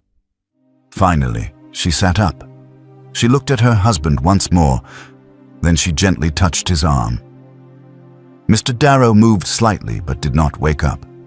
Afuma waited for a moment. Then she touched his arm again. This time, Mr. Darrow slowly opened his eyes. At first, he looked confused. Then he saw that Afuma was sitting up. Immediately, concern appeared on his face. He sat up and looked at her. "Babe, what is it?" Mr. Darrow asked. "Why are you still awake?" Afuma hesitated for a moment. Then she spoke. "I can't stop thinking about Namdi." Mr. Darrow looked at her quietly. Afuma continued, "I've tried to stop thinking about it, but I can't." Mr. Darrow listened carefully. Afuma lowered her eyes. "I still feel guilty." Mr. Darrow sighed softly. "Afuma, we've talked about this before." "I know," Afuma replied, "but I still feel bad." She paused briefly. "Whenever I remember that he's working in a supermarket, I keep asking myself the same question." Mr. Darrow waited for her to continue. "What if he only ended up there because he missed that interview?" Afuma asked. "What if helping me changed everything?" Mr. Darrow remained silent. Afuma continued speaking. "You saw him yourself. He's educated. He's respectful. He's hard-working." She looked directly at her husband. "He studied petroleum engineering." Mr. Darrow nodded slowly. "Yes, he did," Afuma continued, "and he graduated with a second-class upper." Mr. Darrow said nothing. Afuma leaned forward slightly. "That isn't easy. It means he worked hard in school." Mr. Darrow could see how deeply she felt about it. Afuma continued, "You work in the same industry. You know people. You understand how these companies operate." Mr. Darrow remained quiet. Then Afuma spoke again. "Please help him." Mr. Darrow looked at her. "Help him how?" he asked.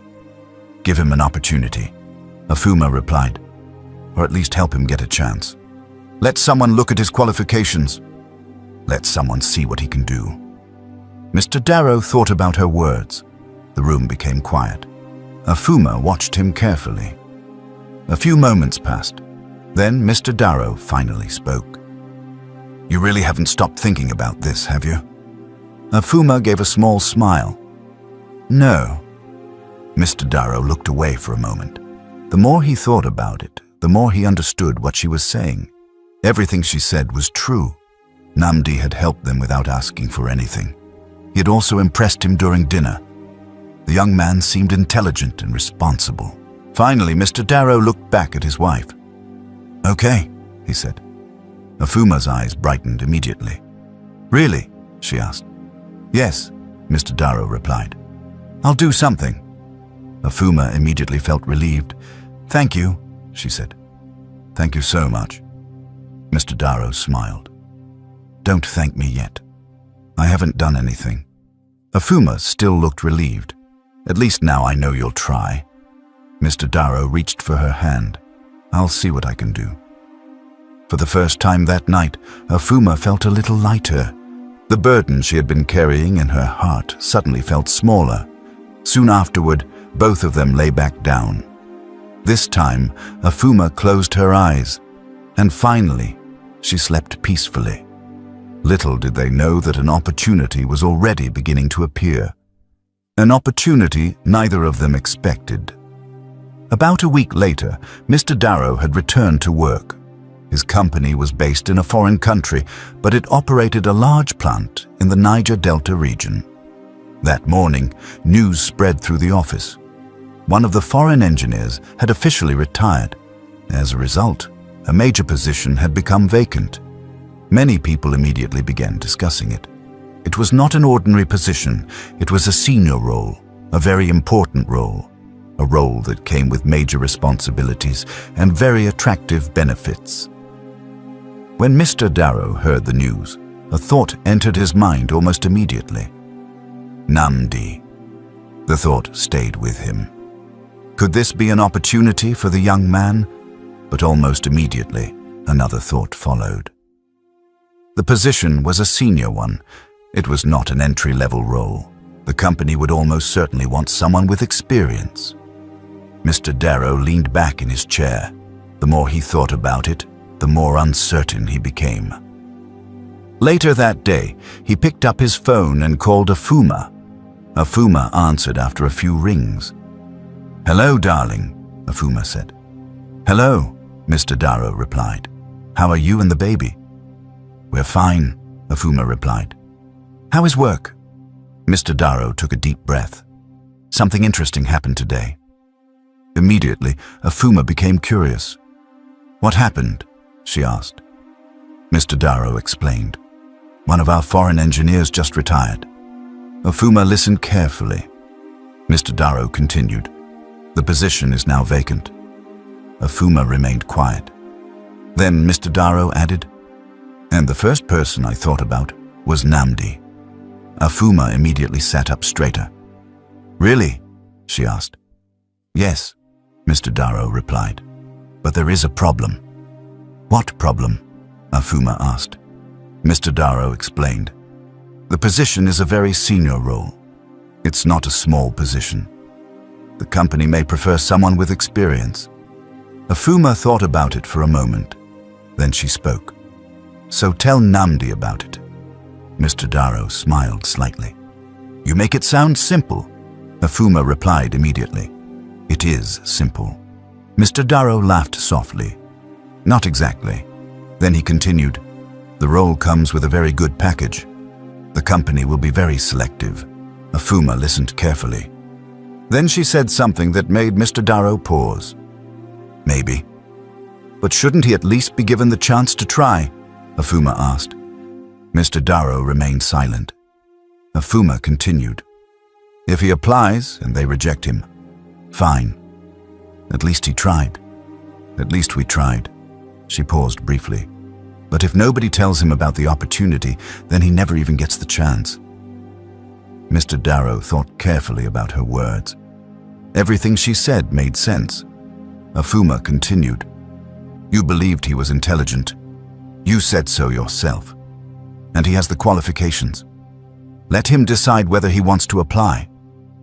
The room became quiet. A few moments later, Mr. Darrow finally spoke. "You know something?" "What?" Afuma asked. "I think you're right." A smile appeared on Afuma's face. "I know I'm right," she replied. Mr. Darrow laughed. Then he said, "Okay, I'll contact him." Afuma immediately felt excited. "Good," Mr. Darrow continued. "I'll tell him about the opportunity. And after that, the decision will be his." Afuma smiled. "That's all I wanted." After ending the call, Mr. Darrow sat quietly for a moment. He picked up his phone again. Then he looked at Namdi's number. For a few seconds, he stared at it. Finally, he made up his mind. He was going to call. The next morning, back in the ghetto, Namdi was getting ready for the day. He had just finished dressing for work when his phone suddenly rang. He picked it up and looked at the screen. It was an unknown number. For a moment, he wondered who could be calling him so early. Then he answered. "Hello?" Namdi said. "Good morning," the caller replied. "This is Darrow, Afuma's husband." The moment Namdi heard the name, he immediately remembered him. "Good morning, sir," Namdi said quickly. "I hope you're doing well." Darrow replied. "Yes, sir." Mr. Darrow sounded busy. He did not waste time.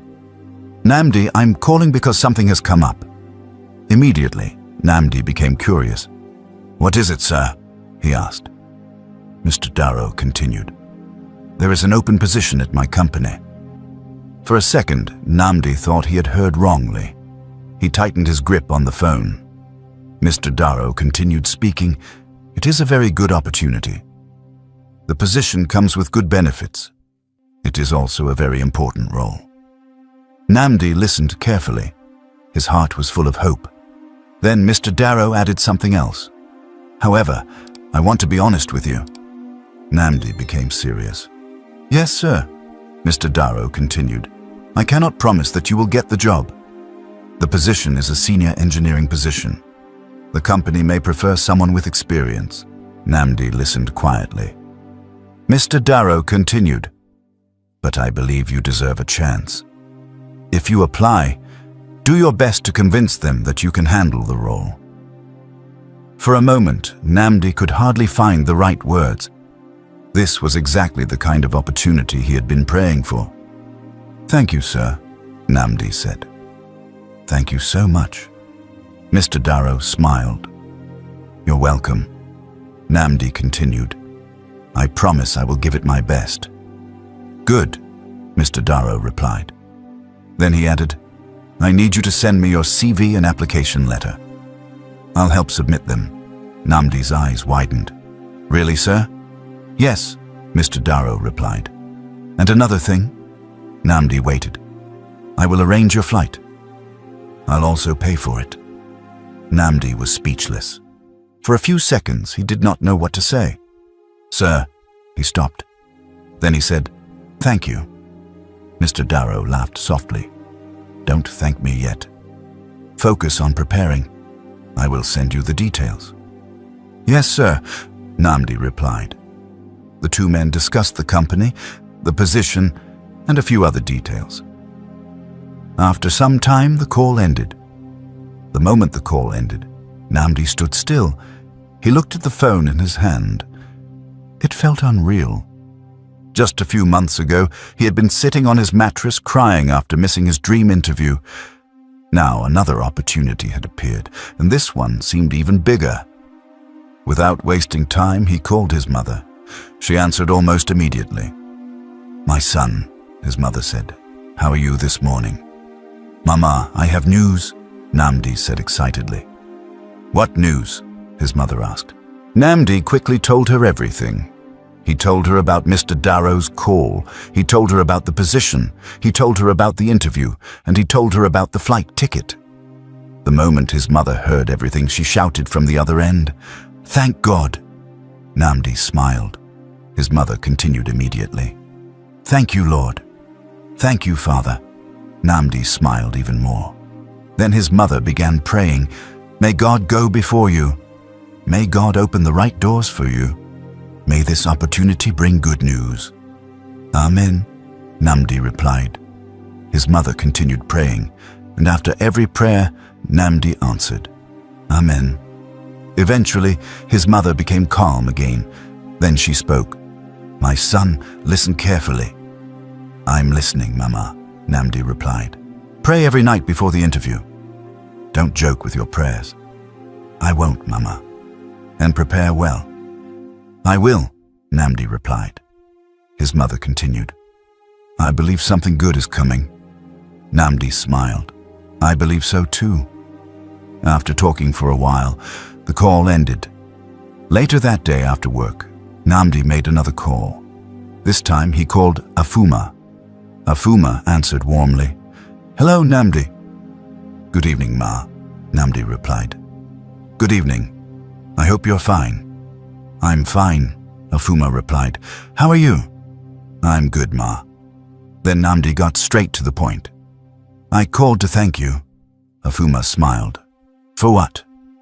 Namdi laughed softly. Mr. Darrow called me this morning. He told me about the opportunity. Honestly, I don't know how to thank both of you. Afuma listened quietly. Then she replied, Namdi, you don't have to thank us. You really helped me, she said.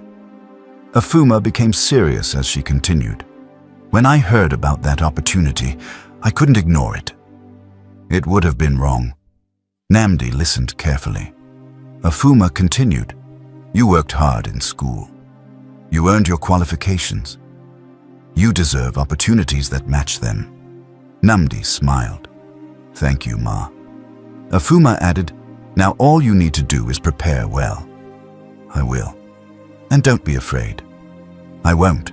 They talked for a few more minutes. Then the call ended. That night, Namdi knelt beside his mattress. He prayed. He thanked God. He prayed for success. He prayed for wisdom. And he prayed for another chance. When he finally lay down to sleep, his heart felt peaceful. For the first time in a very long time, he slept with hope instead of worry. 2 days passed.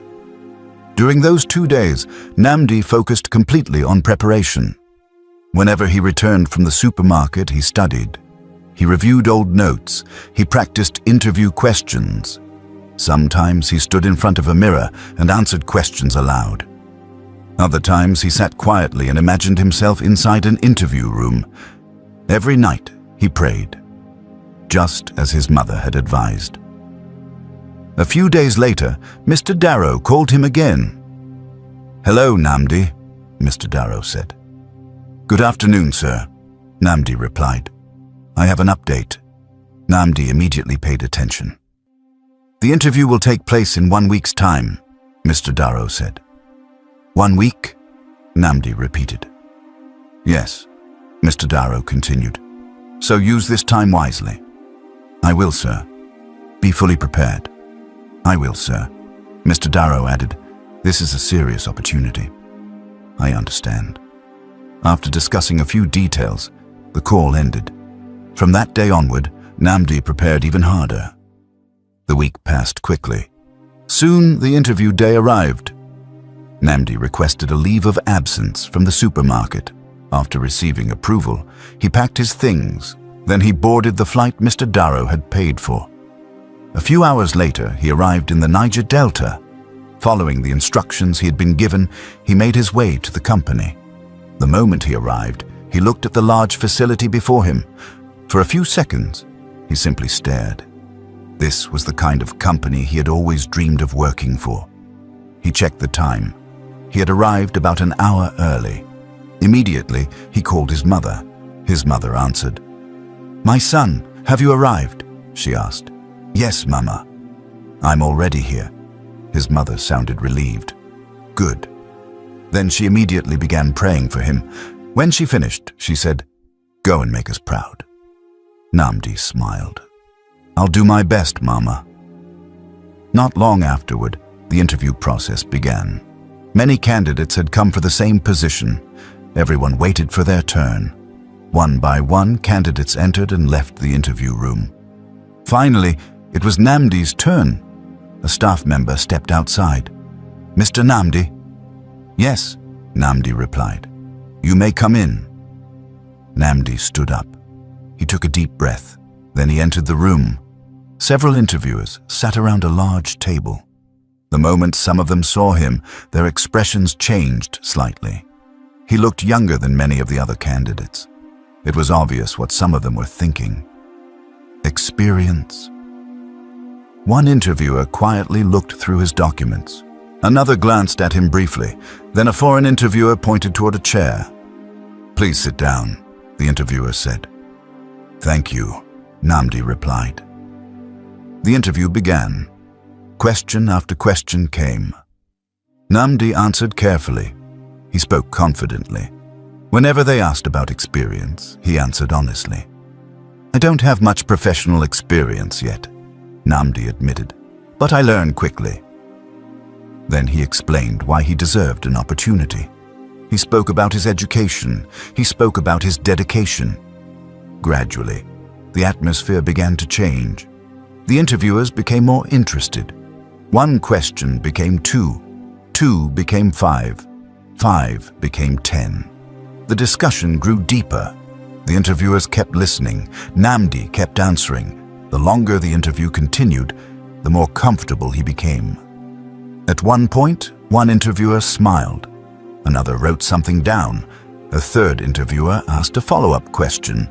That gave Namdi even more confidence. Eventually, the interview came to an end.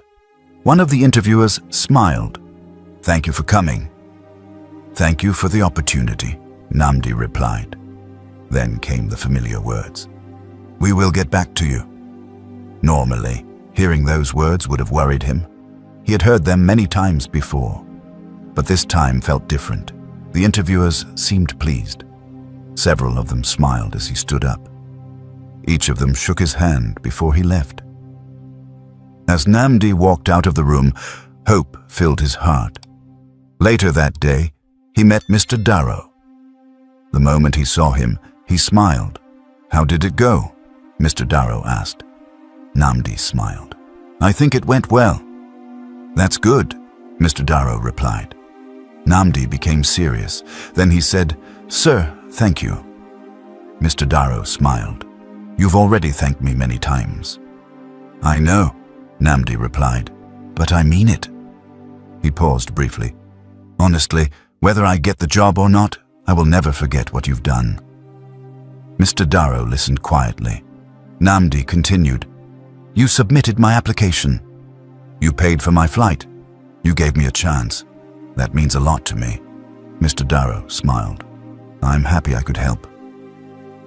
The next morning, Namdi flew back home. After arriving, he immediately called his mother. The first thing she asked was, "How did the interview go?" Namdi sat down before answering. "I think they liked my answers." His mother became excited. "Really?" "Yes." Then Namdi added, "But they said they will get back to me." His mother became quiet for a moment. Then she replied, "That's okay. Stay hopeful." Namdi smiled. "I will." But after the call ended, he sat quietly holding his phone. Now there was nothing left to do. The interview was over. The waiting had begun. A few days passed, and life continued as usual for Namdi. Every morning he reported to work at the supermarket. He worked hard. He attended to customers politely. He arranged goods on shelves. He helped carry items when needed. And whenever there was a free moment, he still thought about the interview he had attended in the Niger Delta. Sometimes he felt hopeful. Other times, doubt entered his mind. After all, he had heard those words many times before. "We will get back to you." Those words had disappointed him more times than he could count. So although he was hopeful, he tried not to expect too much. One evening, after closing hours, Namdi was preparing to leave work. He had already changed out of his work apron and was getting ready to head home. Then suddenly, his phone began to ring. Namdi brought it out and looked at the screen. It was an unfamiliar number. For a moment, he stared at it. Then he answered. "Hello?" a professional voice replied from the other end. "Good evening. Am I speaking with Mr. Namdi?" Namdi answered immediately. "Yes, this is Namdi speaking." The caller continued. "Mr. Namdi, I am calling from the company where you recently attended an interview." The moment he heard those words, his heart became tense. He stopped walking. Everything around him seemed to fade away. His full attention was now on the call. The caller continued. "We are pleased to inform you that you have been selected for the position." For a few seconds, Namdi did not speak. He wondered if he had heard correctly. Then he asked quietly, "I'm sorry, can you please repeat that?" The caller smiled. "We are pleased to inform you that you have been selected for the position." Namdi stood completely still. He could hardly believe it. After everything he had been through, after all the rejection, after all the disappointment, he had finally gotten the job. The caller continued explaining the details. They told him about the salary. Then they explained the allowances. Housing allowance, offshore allowance, several other benefits attached to the position. As the explanation continued, Namdi's eyes grew wider. The package was far beyond anything he had imagined. Even though he tried to remain calm, excitement filled his face. A few of his co-workers noticed him standing there smiling while listening to the call. One of them even looked at him curiously. But Namdi barely noticed. He was too focused on what he was hearing. Finally, the caller said, "Congratulations. Further details will be sent to you shortly." Namdi replied, "Thank you. Thank you very much." Then the call ended. Namdi lowered the phone slowly. For several seconds, he simply stood there. Then a smile spread across his face. The job was his. It was finally his.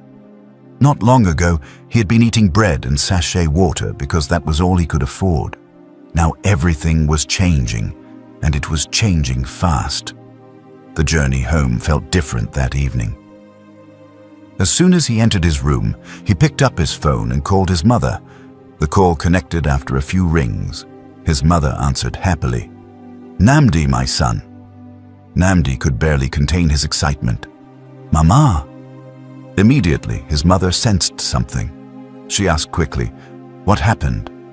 Namdi smiled. "Mama, I got the job." For a moment, there was silence. Then his mother spoke. "You got it?" Namdi replied, "Yes, Mama, I got the job." His mother became emotional immediately. "Thank you, God." She repeated it again. "Thank you, God." Then again, "Thank you, God." Namdi could hear her crying softly. The sound almost brought tears to his own eyes. His mother finally asked, "Are you serious?"